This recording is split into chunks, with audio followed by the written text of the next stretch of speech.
Okay, it's going to be a review of AEW's All Out 2024 from Chicago. I think it was an incredible show, pretty much as good as I expected. The only thing that I think kind of hurt this show for me is it kind of had a very, very dark, ending with the double main events.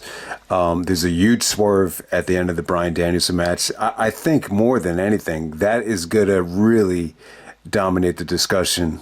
For as good as this show was, I think everybody's going to be talking about the swerve at the end of the Bryan Danielson match. I think the problem with Swerve and Hangman, and we'll get a little bit more in depth once we get to it, but I just think by that point, the show kind of had a tough time following that whole angle that happened after the Bryan Danielson match.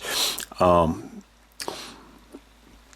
I was kind of thinking, man, maybe that would have been the best way to end the show. I think doing that huge, swerve on Danielson, that might have been the best way to end the show, like when I look back on it. But incredible show. We start off with MJF and Daniel Garcia. I thought this was great. Garcia was amazing. His, some of his comebacks here were, he really pumped himself up. I thought came off great. Some of the submission work was just incredible here. You had Garcia actually busting out the crossface. MJF busted out the walls of Jericho. They tried to make sense of it by saying they were under the learning tree to make sense of it. But it was, what was it? It was walls of Jericho, crossface, sharpshooter. Then MJF busted out almost like a bow and arrow stretch. It looked really good. So thumbs up there. Some of the submission work came off great. A lot of great stuff here. I wasn't crazy about the ending.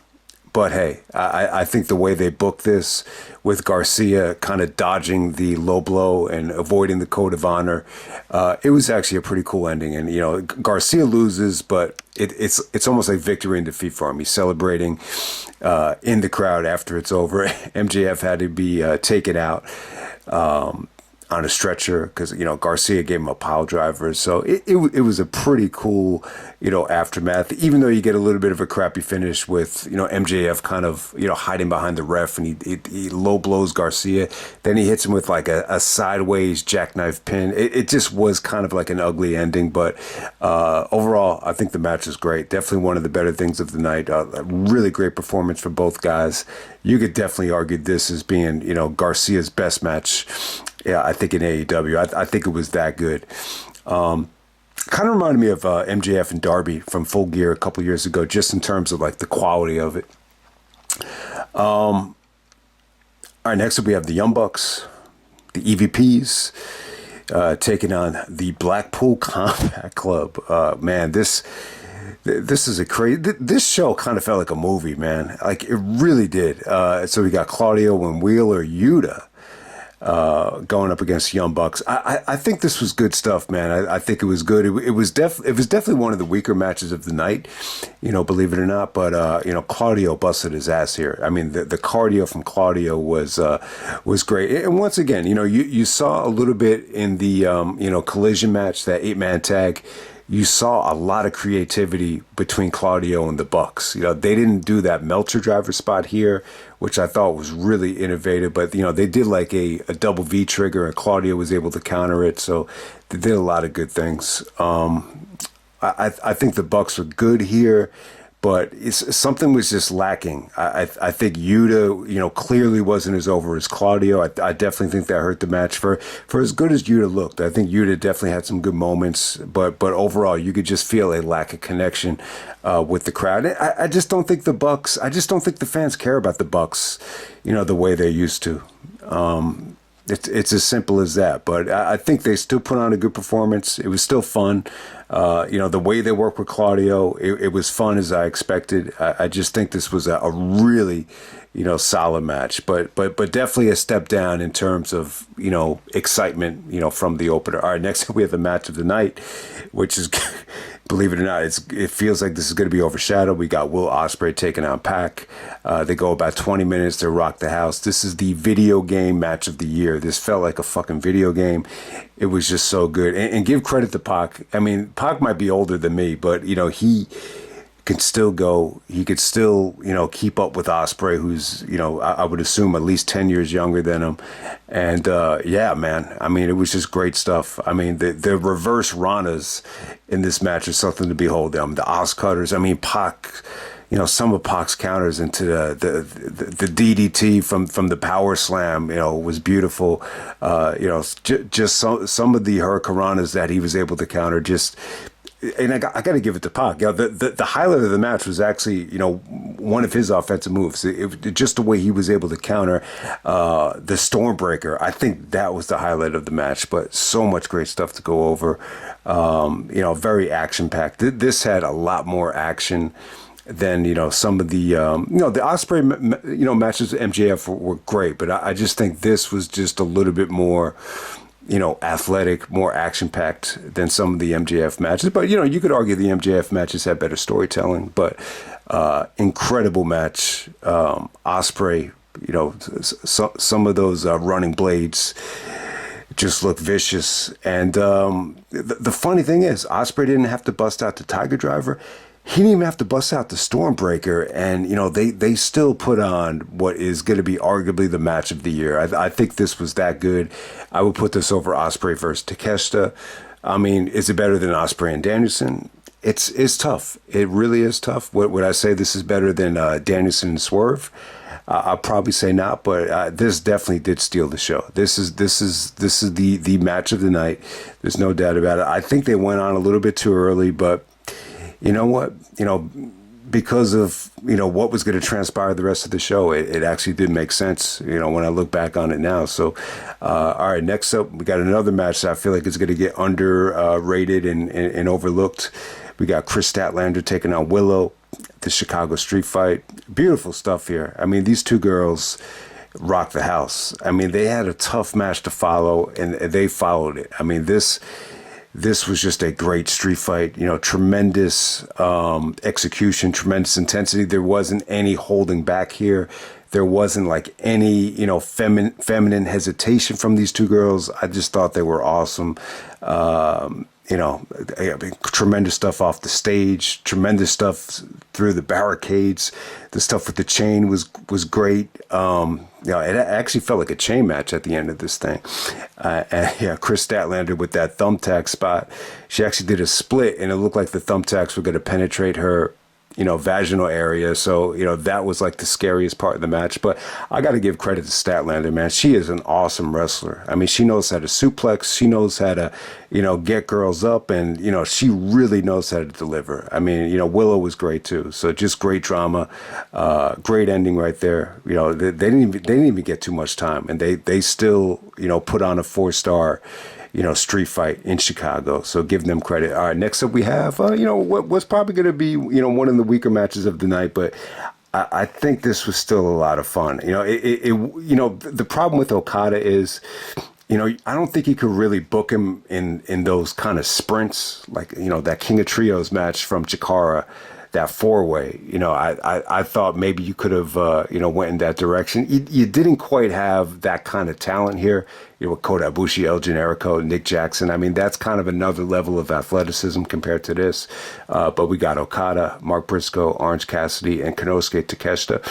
I mean, it was good, man. They tried to give you kind of like one-on-one increments of a lot of Mark and Orange Cassidy doing comedy, and then it got serious. You did get to see Okada and Takeshita go at it, which, definitely did get a good reaction. I think Takeshita was the MVP in this match. But Mark did some crazy stuff. He did the Foley elbow drop. Cassidy brought his A game here. I knew he was going to fit well in this match, but it just kind of ends with Okada, just rainmakering the shit out of everybody. So that's pretty much how it ended. But it was fun though. It was fun stuff.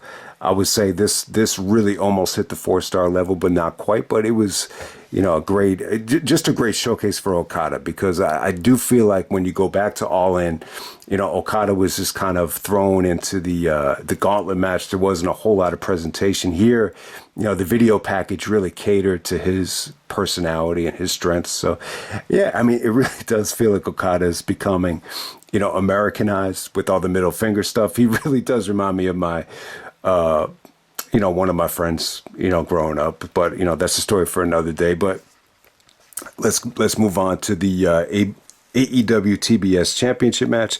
We got Camille banned from ringside. We got Mercedes taking out Hikaru Shida. I think it was okay. I definitely think it was a step up from the Britt Baker match. I'm still not crazy about Mercedes here. The fans were definitely, shitting on her for the most part. The fans were just all over her. There were a couple of spots that looked like they were blown spots, and then the fans started really getting on Mercedes. But I really don't think they were blown spots. They were just, it was just her kind of, dictating the tempo and trying to take the fans out of it. I wouldn't say they were necessarily blown spots, but the fans were reacting like they were, if that makes any sense. But I think Hikaru Shida was good. I think Shida's had better matches and better performances in the past. I really think she needed to step up her game here to compensate for, whatever Mercedes is going through. But it was okay. I think it was good. I wouldn't say it was... I can't say that it's the best performance Mercedes has had. It does feel like some of the New Japan stuff, just judging from the comments and the highlights, it seems like that's a little bit more well received. But for whatever the reason, still, I'm seeing just a lack of mobility on the Three Amigos. The Eddie tribute just didn't come off great. I think anytime Shida was trying to execute, power moves or kicks, it came off great. But, Shida even had some rough moments here. But overall, I would definitely say this is by far the weakest thing on the show. But it definitely wasn't bad, though. Definitely a step up from, I think, some of the other Mercedes matches we've seen, whether they're on Dynamite or whether it's the Brit match. It's definitely a step up from that. So not the worst thing in the world. And a fun environment, too. I think the reaction from Mercedes was mostly negative, but it just kind of created a fun atmosphere.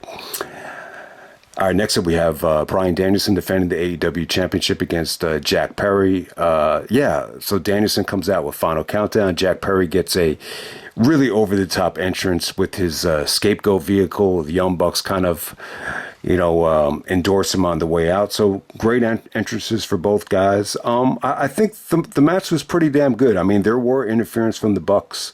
Claudio did make the save. That's kind of got to go under the radar. The Bucks actually did interfere, but while this lasted, I think it was good. This is one of the rare instances where Danielson is the taller, more muscular, just a bigger physical specimen than the guy he's facing. I mean, you'd have to go back to matches against, Matt Sydal or Jack Evans to, find Danielson wrestling a smaller guy.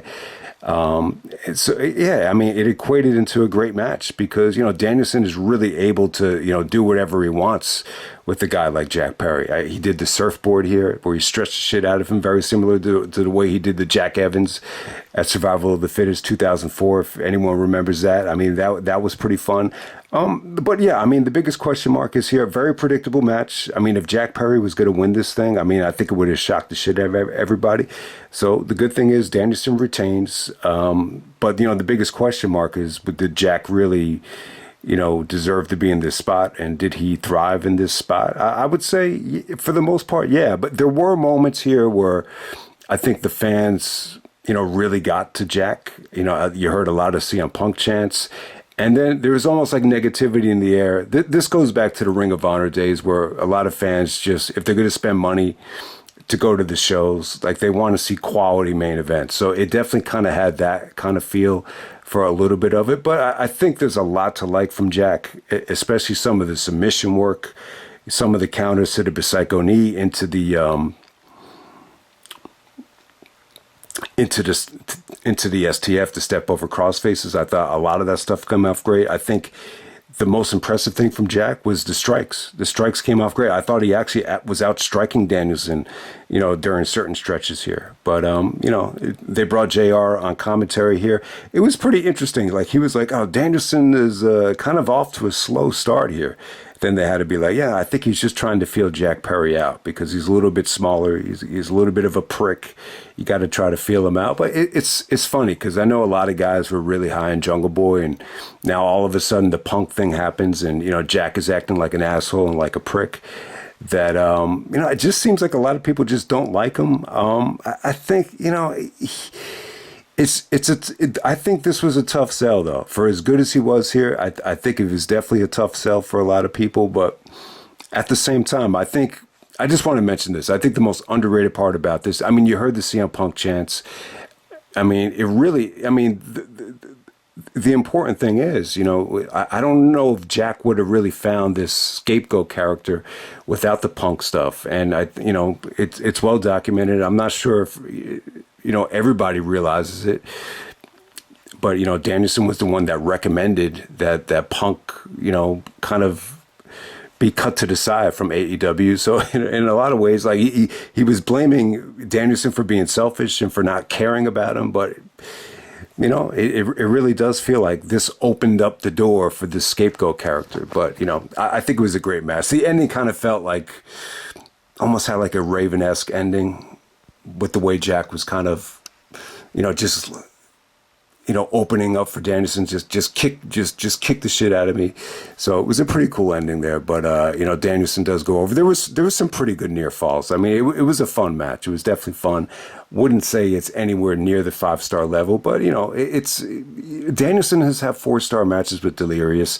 It doesn't shock me that he got this kind of match out of Jack Perry. I definitely think it was a quality match. All right, now on to the good stuff, man. I'm not gonna say it was good stuff. It kind of left me a little bit. Yeah, I mean, this is gonna make Danielson the biggest babyface ever, man. The way this was executed, I thought it was genius, man. So after Danielson wins, Kill Switch comes out, choke slams Danielson, and then all of a sudden, Christian's music hits. He comes out with Mama Wayne, the whole entourage. He comes out with this AEW contract that tells him that he has a title shot at any given time, which I'm not a fan of. I really think AEW needs to stay away from this kind of thing. And then, to the rescue, you see the Blackpool Combat Club out of nowhere. You see Moxley, and then you see Claudio, Wheeler, and then you actually see Pac as well. So they stop Christian from cashing in. Christian thinks better of it, and then he goes to the back. So yeah, Christian does not cash in on Bryan Danielson. Thank God for that. And Danielson is celebrating with his Blackpool Combat Club stablemates, and they really sell it like, oh, okay, I thought Moxie was kind of breaking away from the group, but it looks like they're all together. Then all of a sudden Claudio hits the European uppercut on Danielson. Not the first time we see Claudio turn on Danielson. And then you just see Moxie bring out like this plastic bag, and he's trying to choke out Danielson, asphyxiate him. And it was just brutal, man. It just kind of put a dark cloud over this show. I mean, it was just really a little bit over the top. I will say this about Moxley. And I feel like an idiot for not even seeing this coming. I mean, they gave you clues. He went up to Tony Schiavone and said, this is the end of your company as you know it. You saw, Mox and Marina Shafir, taking out guys. So Moxie's been coming off like heel. So this does make sense. I just didn't know if he was going to be at the show or not. I really don't. But, this is who Danielson is probably going to work with. It's probably going to be John Moxley. And, when you look back at some of the other Moxley-Danielson matches, they've been like friendly matches. They had the match at Grand Slam for after Punk, was stripped of the title. And for whatever the reason, I think those matches have kind of gotten forgotten. But I think, Moxley has really, transformed his body, transformed his look. You know who he reminds me of? I mean, he really reminds me of Austin, just by the way he's looking. He looks like he's on a different level now in terms of confidence. Maybe it's, being IWGP champion in Japan has helped him with his confidence. But, this turn on Danielson was crazy. Wheeler Yuta is kind of crying during it. They have to Pac has to kind of hold him back. So, obviously Yuta is not on board with it. It definitely makes sense. I don't think Yuta would fit in with this kind of stable anyway. Marina Shafir actually does come out. So it's a huge turn. They had to bring out the oxygen tanks for Danielson. So, yeah, I mean, yeah, it makes Danielson out to be a big babyface. I think the angle kind of caught a lot of people off guard. I thought it was a great swerve, though. I really think it was a great swerve. I mean, I kind of thought about it once they all started celebrating, but you know, man, I just didn't see it coming. So, but when you look at the length that they've been together, I mean, how many years back does that first Danielson and Moxley match go at Revolution 2022? It's a long ass time ago. It's almost 3-4 years ago. It feels like. But yeah, looking forward to what Danielson is going to do. I think you can really, my biggest fear about this is that they're going to somehow cost Danielson the title, and Danielson would get neck surgery, and this will give him an opening to come back as a part-time. But that's my biggest fear. I just feel like I'm just a little bit worried that the title reign is going to be cut short. But hey, we're going to move on from there. So definitely keep an eye on Christian. Obviously Christian has this, title shot anytime he wants, which kind of irritates the shit out of me. But, thank God it didn't happen tonight. Next up, we have the Lights Out Steel Cage match. We got Adam Page taking on Swerve. Man, this got about 31 minutes and 22 seconds, making it the longest match of the night. Okay, I'll say this about it. I think at this point, this is the only match where I just feel like, the crowd was just a little bit burned out. I do feel like if I had a pay-per-view party for this show, I think it'd be really difficult to keep everybody engaged and have them just sit down for this whole show, especially once you got to the main event. So let me make that clear. I think they definitely did have a tough time. In retrospect, I don't know if this was the right choice to be the main event. I think I would have ended the show with the Danielson turn. I think that would have been the right way to end the show. I would have had probably the steel cage match, go on right before Mercedes. I think I would change that about it. I just think it was just tough to get into for the most part. I think it was more brutal than good. I think they took a lot of questionable bumps here. I mean, a lot of stuff with staple guns. The beginning of it was weird, man. I thought maybe there was a problem with the cage. It just took forever to come down. They were just loading up the ring with weapons. So that was a little bit weird. The cinder block stuff. Holy shit. I mean, some of the bumps on the cinder blocks were crazy. Swerve actually busted out the Gringo Killer, the Hangman on the cinder block, which you could see the scrape from the cinder block. I mean, those cinder blocks, I mean, if it was a real cinder block, I would not want to fuck with that thing, especially when Swerve took the power bomb on it, because you don't know how much those edges are going to penetrate the back and actually, cause damage. You just hope they're okay. On commentary, JR acted like he was sick of what was going on here. I think JR did a good job of putting over the heel turn on Danielson, and it kind of carried over to this match as well. Just a little bit of the, him being nauseated by what he was seeing with this match as well. I mean, they did some crazy stuff out there. I mean, really, like, not a lot of athleticism here. Like, there really wasn't like a lot of high flying stuff off the cage. I mean, the most memorable thing would be maybe Swerve doing the double stomp through the table. That was off the top rope, though. It wasn't off the top of the cage. I was curious to see if Swerve was going to do the double stomp off the top of the cage. But, yeah, for the most part, I mean, they just delivered a sick match here. It was hard to watch, but, it was brutal, though. Like, if you like brutality, it was a little bit more brutal than the Full Gear match, just in terms of the brutality. But the Full Gear match blows us away, though. Let's make no mistake about it. Full Gear match was just, I think that gave you just everything. Here, it just felt like they were just trying to end it and just fucking, just kill each other. The hypodermic needle, oh my God. I got to talk about that. This just had like some cringeworthy stuff. He took out Swerve's grill, put the hypodermic needle, and just started just penetrating the side of his mouth. And then he nails Swerve with the unprotected chair shot. The crowd just went like, oh, I got to say this. The ending with the unprotected chair shot, that had to be the most like almost like negative pop I've ever seen for an unprotected chair shot, if that makes any sense.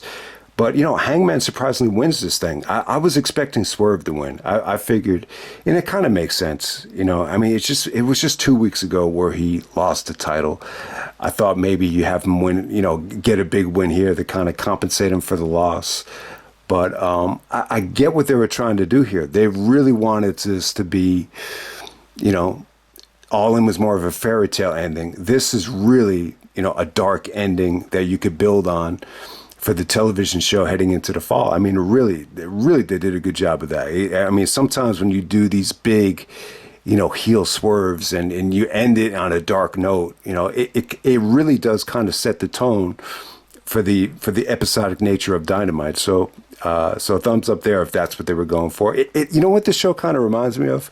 And, it's a lot of people think this is terrible, but it kind of reminds me of like that Bound for Glory 2010 main event with that whole swerve at the end of that show. If anyone remembers that, I think that's when Jeff Hardy turned heel. I think Hogan turned heel on the same night. A lot of, I think it was Fortune. That was the debut of Fortune. I could be wrong about that, but yeah, a lot of people hate that show. But this was 10 times a much better show than Bound for Glory 2010. But you get the point. I'm just saying, like in terms of the uneasiness about the, some of the booking, I think that's kind of a good comparison. But not to take away from it, the show was incredible. I think MJF and Garcia is a great match. Ospreay and Pac is a match of the year contender. The Chicago Street Fight, one of the best women's matches of the year. The Okada match was a ton of fun. Danielson and Jack Perry, it's a nice little start to Danielson's reign. And, Page and Swerve is definitely the weakest match, but, the main event is still worth checking out, though. I mean, they did a lot. I mean, if you just like crazy shit, it's definitely must see. So I'll just end it right there, man. That's All Out 2024, and I'm out.